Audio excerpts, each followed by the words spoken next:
Hey guys, Matt Walkser here from Wheels Through Time. It's American Four-Cylinder Motorcycle Week on our Drive for History. I hope you guys are enjoying.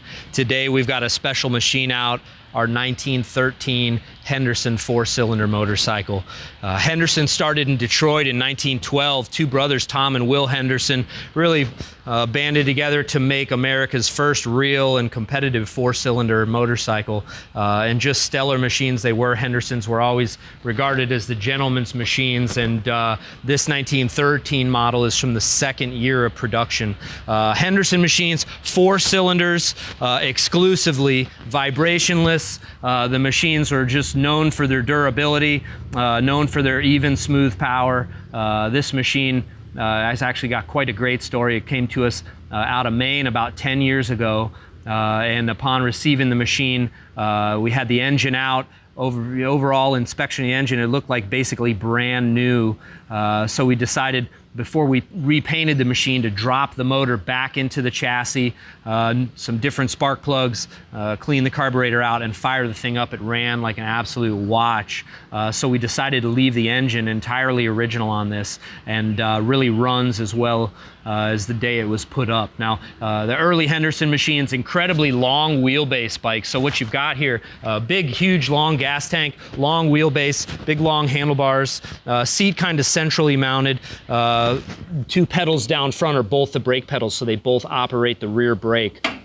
No front brakes on these machines. You don't see the front brakes come around until maybe the late 1920s. Single speed bike, so powerful motor, but you're kind of locked into the gear ratio that you end up leaving the house with.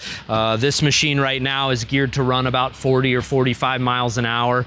Again, really even, smooth power. Single speed, you've got your clutch right up here, so engage and disengage. And with the clutch, you've got several notches here on the clutch lever that actually lets you kind of slip that clutch to various degrees. Magneto ignition, so this thing doesn't have a battery. Big four-cylinder magneto provides the spark for the engine. Really primitive stuff. It's got a primitive Schebler style, what we call an HX carburetor. As far as twist grip throttle, butterfly plate, throttle setups, this is really about as primitive as they come. You've got an oil shutoff on this side. This is how you feed oil to the engine from the oil tank. It's actually a small needle and seat type of tapered dial here, and I'm not sure if you can see down there. It's pretty dark, but just a few drips, maybe 15, 20 drips per minute for this thing, and it provides plenty of oil to the lower end. Now this big old motor, it's 1,000 cc's, takes approximately 1 quart of oil in the lower end, so they don't run on a lot of oil.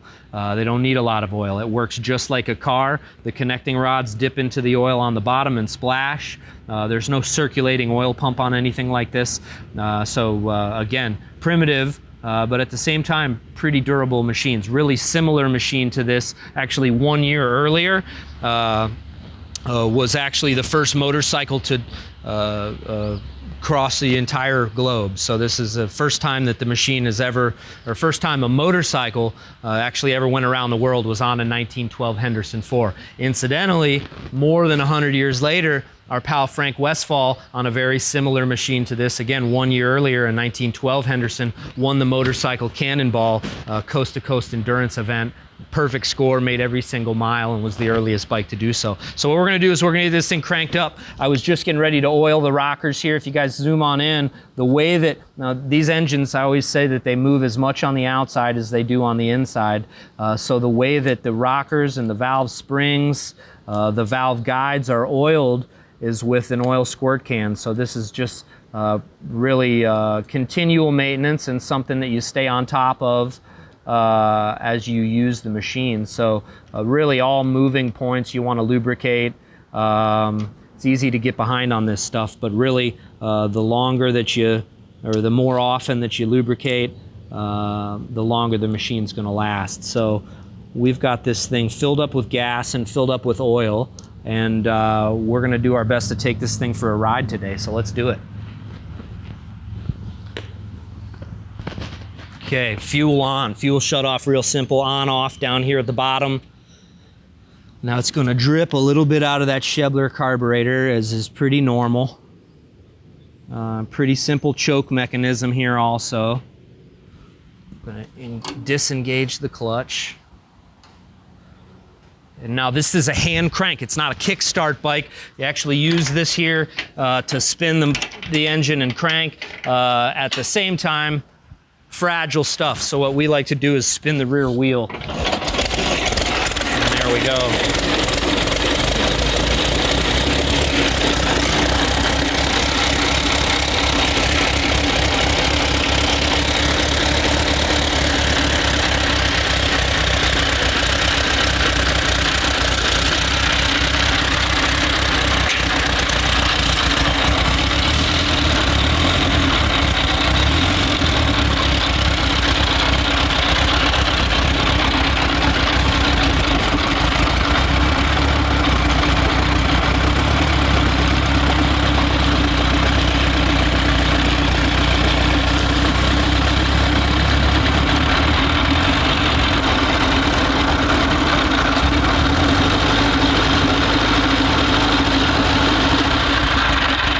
Doesn't get much more fun than that, guys.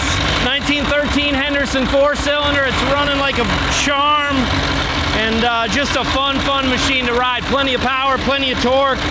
Thanks for tuning in to the Drive for History, guys. We're raising funds for Wheels Through Time Museum. If you're digging what you see, make sure you get on to wheelsthroughtime.com and make a contribution today. Thanks a bunch.